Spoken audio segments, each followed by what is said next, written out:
What's going on, guys? My name is Steve. Thank you for stopping by my channel. I'm just an American guy on a journey to discover my British and Irish ancestry. Today, we're going to be reacting to the top 10 lies you believe about Britain. You know, every group of people in every country around the world has its fair share of stereotypes. And I'm pretty sure that the UK is no exception to that. There are probably things that I've heard throughout my life on movies or music, or who knows how I picked them up, but there are probably things that I believe to be true about Britain that simply aren't true. And so I'm kind of curious, what are some of those things that I might still believe that may simply be stereotypes that aren't really real? And so I thought we'd check this video out today to kind of understand what some of those things are. So let's go ahead and check out the top 10 lies you believe about Britain. It's time to brush up on your British general knowledge. I'm Ashley with WatchMojo UK, and today we're counting down our picks for the top 10 lies you believe about Britain. Before we begin, we publish new content every day, so be sure to subscribe to our channel and ring the bell to get notified about our latest videos. For this list, we're setting straight those misconceptions you've always believed about this country. Number 10. All swans are property of the Queen. We've all been brought up to believe that all swans belong to the Queen. Wait. I just want to stop that real quick and be like, I was literally just told that in a previous video. I don't remember, not very long ago, a few days back. And I think I'd heard that before as well. So now I'm really confused. So I'm going to I did read in a comment that wasn't technically true. It was swans at a particular place in the UK that the Queen owned. But now I'm really curious about why that particular rumor or lie got started. And therefore harming them or eating them is a big no-no. However, one 5-year-old swan enthusiast wrote to the Queen asking if she could have one, and the response she got surprised us all. A representative wrote back debunking the common misconception that seems to date back to the 12th century. The monarch actually only owns all unmarked mute swans in open water around certain areas of the River Thames and Windsor. Oh, that's what it was. Local children are invited to witness the swan-upping event, which helps keep track of the birds. So around the River Thames. Number 9. London is buried under fog. I have heard this before, and I don't know why. Maybe it's because I have a feeling it's probably from a movie or something. Fog everywhere. So begins Charles Dickens' Bleak House, and yet somehow the reputation I do have that image in my head when I think about London. Due to the Industrial Revolution during the 19th century, Londoners did see an average of 63 foggy days per year, and in 1952, the Great Smog was said to have killed around 12,000 people. Smoke from the capital The Great Smog? Street level, which is aggravating the I need to look at that. Nowadays, you'll actually find that London, Great or anywhere Smog. else in the UK really, doesn't even cut the top 10 foggiest countries around the world, with Grand Banks, Newfoundland, Canada taking the top spot. Once coal fires were banned, London saw less That's what it fog, was. and today it's not as common as you would think. That's what it was. It was movies, early movies from probably the 50s or something like that. You know, think Mary Poppins or something like that. I don't know when Mary Poppins was created, but I'm just saying older movies, I bet you see London because of the probably factories and stuff, right? And it was smog. And I bet that's what it was. And now that it's kind of more factories have kind of disappeared and whatnot, it's cleaner air. So that makes sense. Number 8. Lady Godiva rode naked on horseback. Lady Godiva wasn't just a made-up figure from a Tennyson poem or a delicious brand of chocolate. In Tennyson's versions of events, Lady Godiva rode naked on horseback through the streets of Coventry in response to her husband Leofric's oppressive tax. In reality, there are some sources that suggest that her lord husband requested she do just that, but there is insufficient proof that she followed through, with most historians insisting that it never happened. This story only started making the rounds around 100 years after her death, and by a monk whose storytelling didn't always adhere to the truth. Okay, I've heard of Lady Godiva, but I have no idea what the story's about or anything. Does Lady Godiva have anything to do with the Godiva chocolate? I don't know. I just kind of thought about Godiva chocolate. That's a pretty popular chocolate here in America, so just curious about that. But what is the story behind Lady Godiva? I'm gonna have to look that up because I don't know anything about it, to be honest.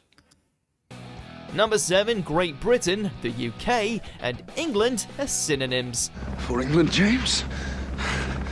No. For me. Getting this wrong is a surefire way to make enemies across the UK. Just try asking a Scot what part of England they're from. Go ahead. Yeah, no doubt. Great Britain is an island made up of England, Scotland, and Wales. Great Britain and Northern Ireland together make up the United Kingdom. Emphasis on the Northern. Yes, that's another border you don't want to mix up.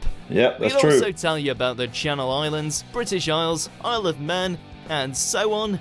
But we suggest you get your head around the basics first, and then we can talk.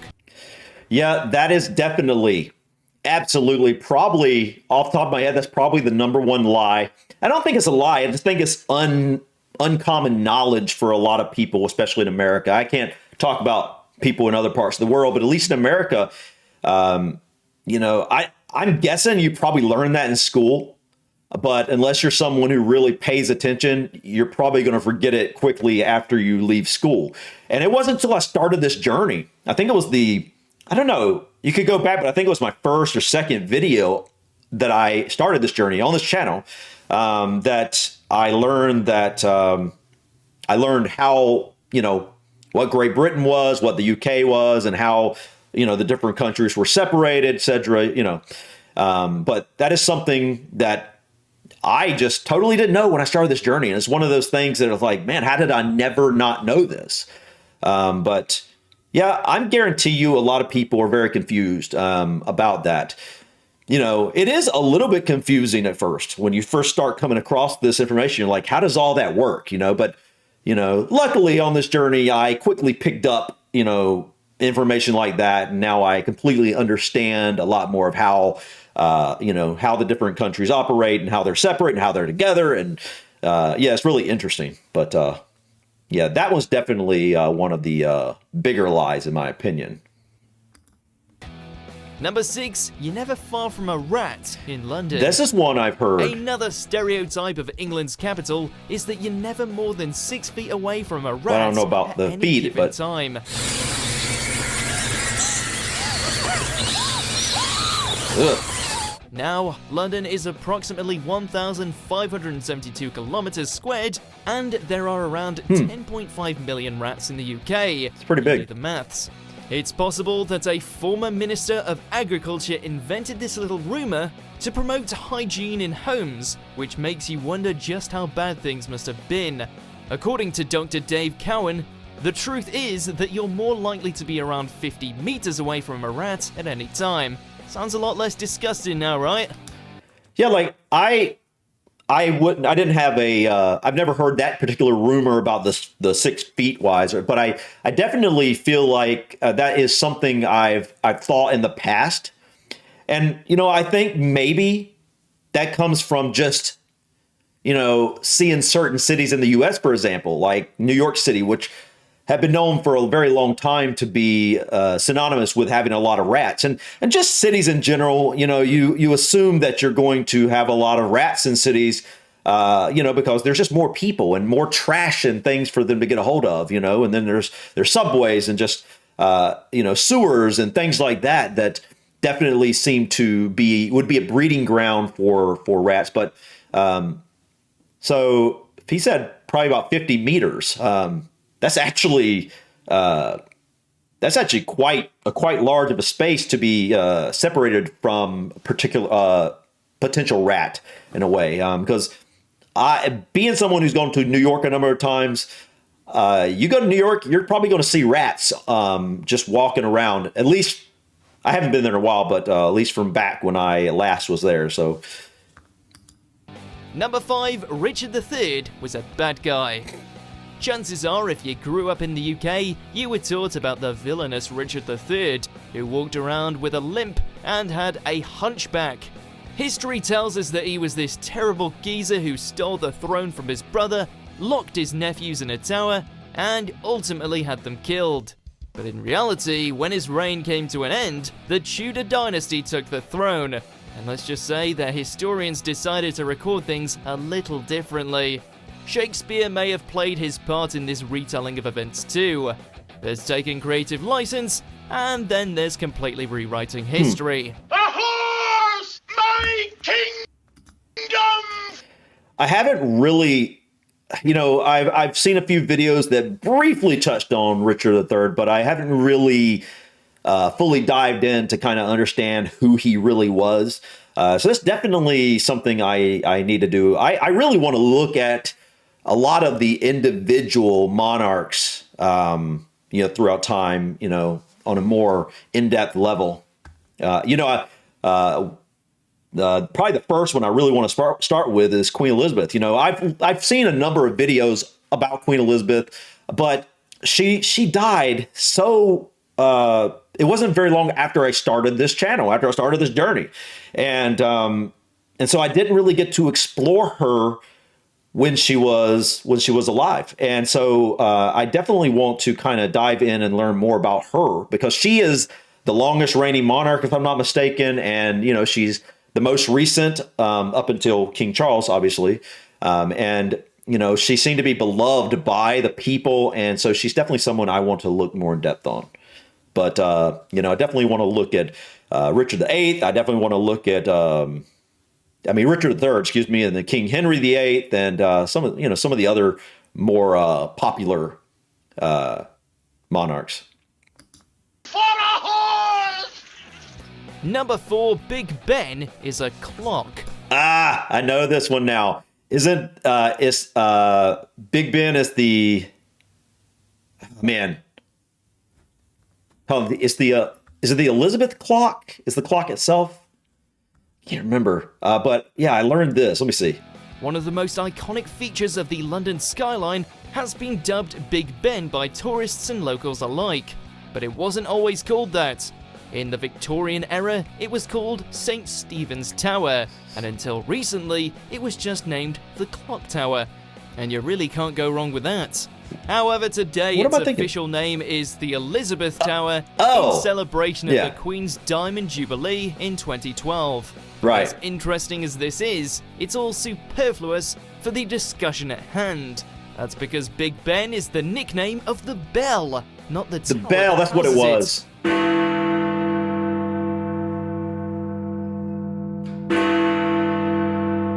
Wow, I'd like to see the inside of that. It's things like that I pick up, and I like to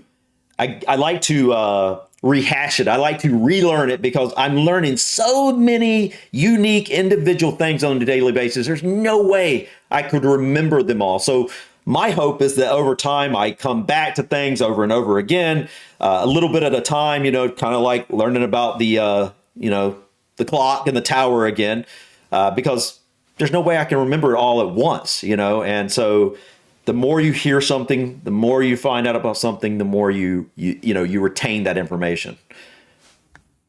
The Great Fire of London ended the plague. Interesting. The Great Fire of London ended the plague.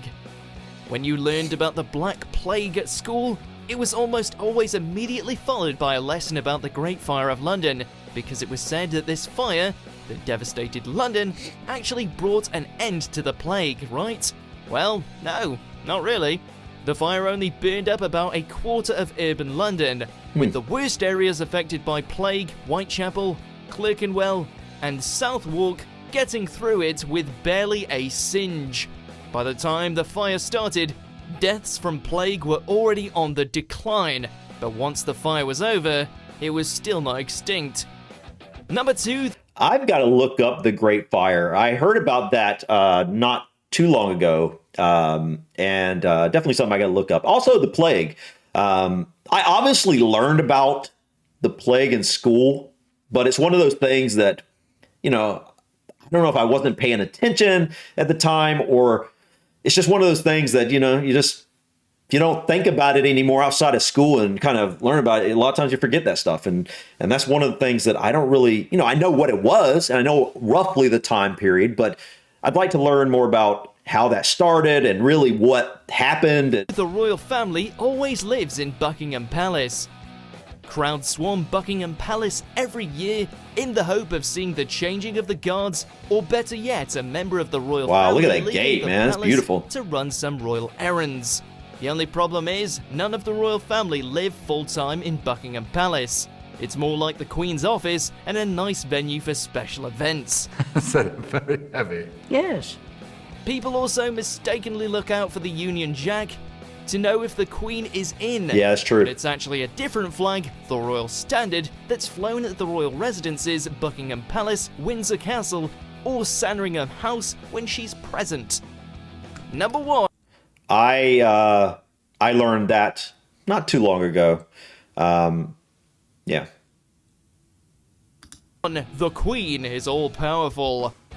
The job description of monarch has changed since the days of Henry VIII, but the Queen still does have a number of powers, and it's not all about travelling the world and waving politely. But in today's British Constitution, she has ministers who are entrusted with exercising her powers. The Queen can summon Parliament, sign bills into laws, appoint or remove ministers, appoint the Prime Minister, and declare war, just to name a few. Oh, really? Please. Boom. A lot of these motions are ceremonial, but it's good to know that if we were ever on the verge of war, the Queen has the power to pull that plug. That was pretty interesting. Definitely a few of these are things that I definitely want to look into. For the most part, the surprising thing to me is, and it makes me happy to realize this, is that I already knew more of these were lies than I thought I would. That tells me that, like, on this journey, I've learned so much more than I knew when I got started. Obviously, I should, because I'm on a journey to learn about these things. But it just makes me happy to realize I really am retaining a lot of this knowledge that I'm picking up.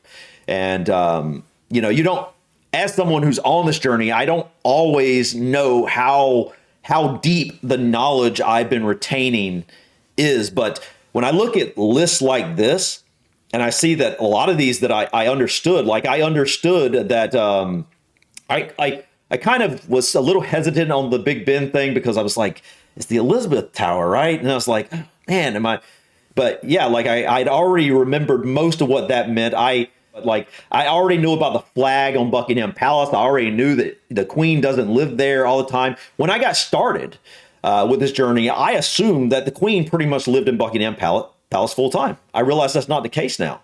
Some of these I really didn't understand, but as a whole, it makes me feel good that I'm picking up things that I wasn't sure exactly how deep my knowledge was going, but I'm pleasantly surprised with the knowledge I've picked up thus far, and I'm so super excited to continue growing on this journey.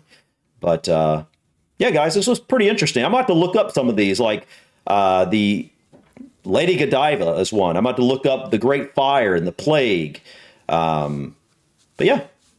Anyways, guys, thank you so much for stopping by. Please click that like button. Feel free to drop your comments or suggestions about this video or other videos you think I might enjoy checking out. And don't forget to subscribe to continue to follow me on my journey to discover my British and Irish ancestry. Until next time, guys, peace.